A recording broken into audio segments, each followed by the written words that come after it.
Hai, welcome to Artocles. Kasus hari ini lumayan unik dan bikin jidat mengkerut. Ada aja memangnya kisah nyata aneh terjadi di belahan dunia manapun. Sekarang bakalan ke Turki atau Turkiye, dan saya ingatkan kamu bahwa tokoh dalam kasus berikut lumayan banyak. Namun munculnya juga berurutan, akan dicantumin terus namanya biar gampang diingat dan mudah ngikutin cerita kali ini. Kira-kira siapa yang nasibnya bakal berakhir di meja pengadilan sekarang? Tonton sampai selesai videonya ya. Sebelum dilanjutkan, dukung dulu channel ini dengan mencet tombol subscribe dan juga dinyalain notifikasinya, supaya lain kali kalau misalnya saya upload sesuatu yang seru, kamu jadi orang pertama yang tahu.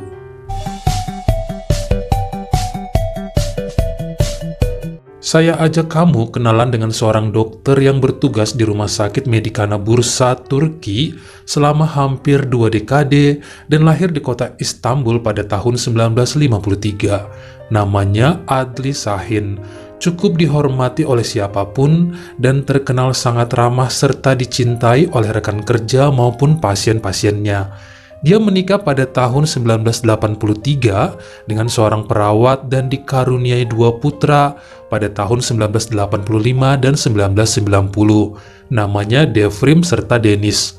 Keduanya merupakan anak kebanggaan dan sama-sama lulusan Universitas Bursa Uludağ. Sayangnya ibu mereka harus pergi untuk selamanya karena sakit pada tahun 2013. Sementara sang ayah Adli sebenarnya udah pensiun sejak tahun 2010, namun kemudian membuka klinik sendiri dan memperkerjakan dokter-dokter muda di sana. Jadi tugasnya hanyalah sebagai pengawas sambil menikmati hari tuanya.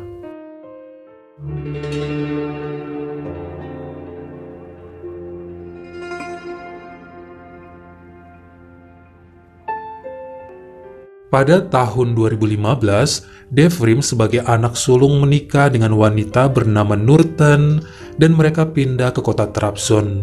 Tahun 2016 dikaruniai putra dan kehidupannya cukup bahagia. Devrim kerja bidang otomotif, sementara istrinya pegawai negeri sipil bidang perpajakan. Di lain tempat, sang adik Deniz berkarir bidang desain grafis dan kerjanya juga banyakkan via internet. Bahkan perusahaannya menempatkan pria tersebut di Doha, Qatar untuk menangani cabang mereka yang ada di sana. Hal ini membuat sang ayah jadi sering sendirian di rumah dan cuma ditemani seorang ART bernama Yara Mustafa.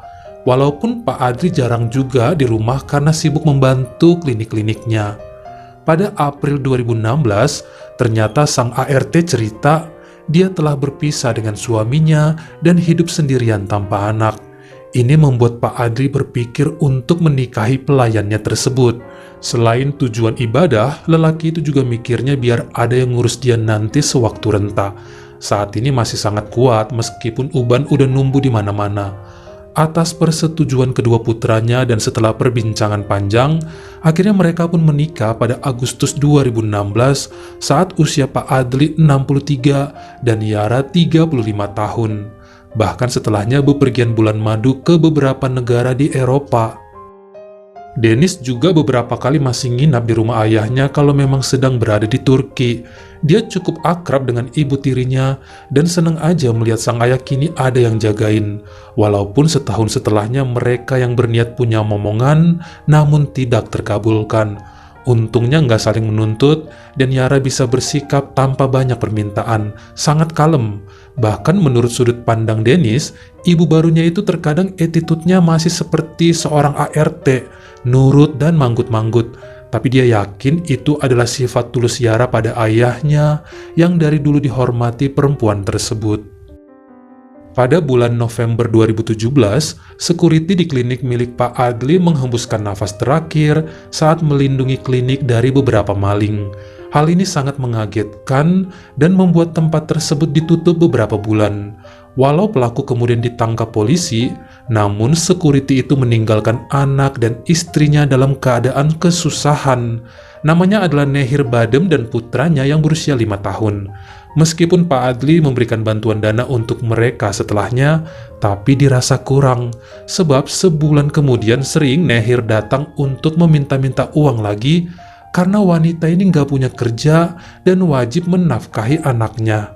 Entah mengapa, tiba-tiba saja Pak Adli berpikiran untuk menikahi janda sekuritinya tersebut dan meminta izin dari Yara, lebih tepatnya mengutarakan isi hati dan mewajibkan wanita tersebut mau menerima guna menolong Nehir dan putranya. Tanpa izin dahulu dengan Devrim serta Denis, Pak Adli langsung bicara kepada keluarga Nehir dan ingin menjadikannya sebagai istri baru, supaya ada yang membiayai anaknya kelak. Dengan cepat mereka setuju dan perkawinan keduanya dilaksanakan pada Februari 2018 saat usia Nehir 34 tahun.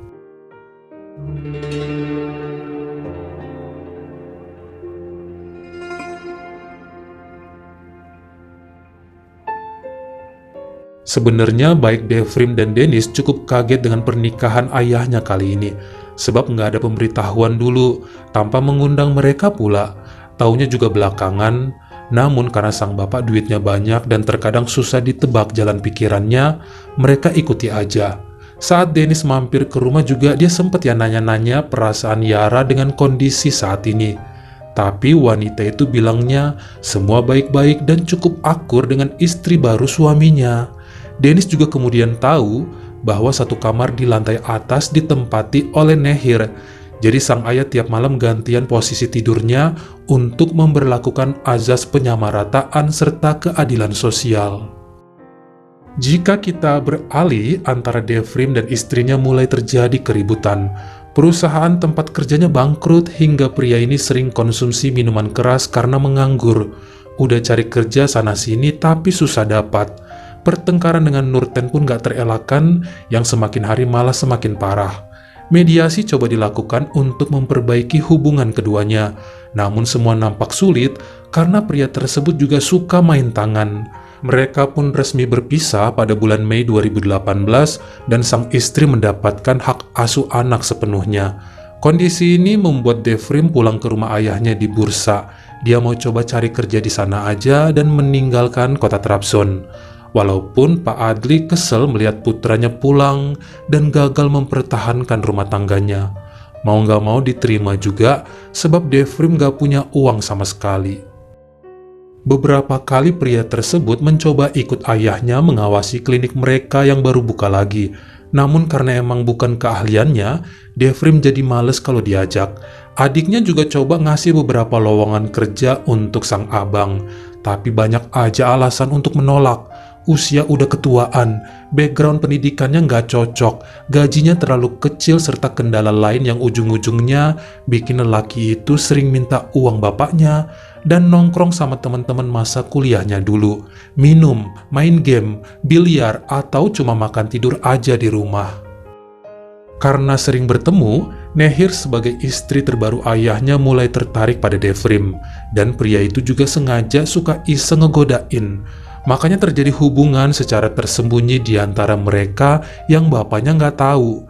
Devrim paham bahwa sang ayah punya jadwal dengan para istrinya. Ini yang dipelajari dan membuat lelaki tersebut ikutan punya jadwal untuk bisa bertemu wanita itu, sementara anak Nehir tidur di kamar lain.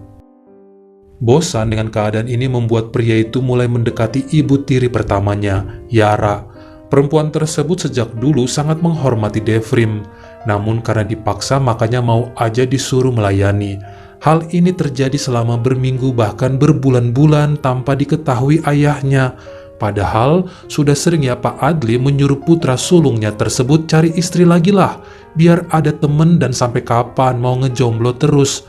Namun Devrim selalu beralasan nunggu dapat kerja yang enak baru nikah. Tapi nggak pernah juga kelihatan dia berusaha. Yang ada minta duit terus dan foya-foya nggak jelas hampir tiap malam. Pada awal Oktober 2018, ternyata Devrim mulai mendekati tetangganya bernama Fatma Yildirim. Wanita berusia 30 tahun itu memang sering sendirian di rumah karena suaminya kerja di kota Mardin. Sebenarnya perempuan tersebut adik kelas Devrim juga waktu kuliah dulu, makanya tiap diajakin ngobrol pasti diladenin. Sampai pada suatu malam, lelaki ini maksa mampir padahal udah ditolak. Bukan hanya itu, dia juga berani menyentuh Fatma yang malah membuatnya nangis. Untung aja perempuan tersebut berhasil lari dari pintu belakang dan ini membuat Devrim panik lalu kabur. Pada hari Rabu 10 Oktober 2018, sang suami pulang dan dengan ketakutan Fatma bercerita mengenai perlakuan yang didapatnya dari Devrim. Alpaslan cukup kaget juga karena dia baru tahu tetangganya itu udah balik tinggal di rumah ayahnya. Fatma dan suaminya segera ke kantor polisi daerah Ugur Mumcu dan melaporkan perbuatan Devrim. Namun kala itu petugas bilang nggak ada bukti nyata yang bisa menguatkan pengaduan tersebut, makanya nggak diproses lebih lanjut. Karena kesel, Alpaslan langsung mendatangi rumah Pak Adli dan ketemu dengan dokter tersebut bersama dua istrinya. Sayangnya nggak ada Devrim kala itu sebab lagi ngumpul sama teman-temannya. Alpaslan bercerita tentang kelakuan putra sulung mereka terhadap Fatma. Namun Pak Adli nggak percaya dan justru bilang anaknya adalah lelaki berpendidikan. Nggak mungkin berani berbuat begitu. Mereka juga keluarga kaya raya.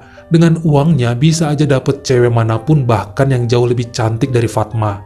Sempat terjadi keributan yang kemudian Alpaslan pulang juga karena udah ditarik-tarik sama istrinya. Sementara baik Yara dan Nehir cuma bisa diam aja tanpa berani berkata apapun walau tahu Devrim tidak sebaik yang ayahnya ceritakan.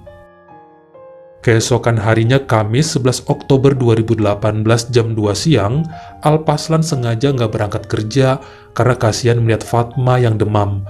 Ada niatan untuk melapor pada ketua lingkungan, namun tanpa bukti ntar dikira ngaco lagi. Disinilah dia melihat kediaman Pak Adli yang berjarak 3 rumah dan nampaklah Devrim sedang berada di garasi sambil memegang selang air. Tanpa pikir panjang, Alpaslan masuk ke dapurnya dan mengambil pisau. Segera berlari ke arah Devrim dan tanpa banyak kata menyerang pria tersebut sampai Devrim pun menghembuskan nafas terakhir di usianya yang ke-34 tahun.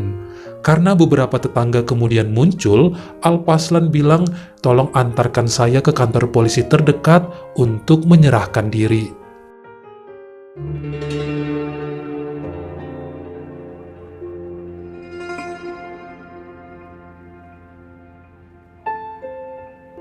Apa yang terjadi pada Devrim cukup mengagetkan semua penduduk di wilayah Ugur Mumcu.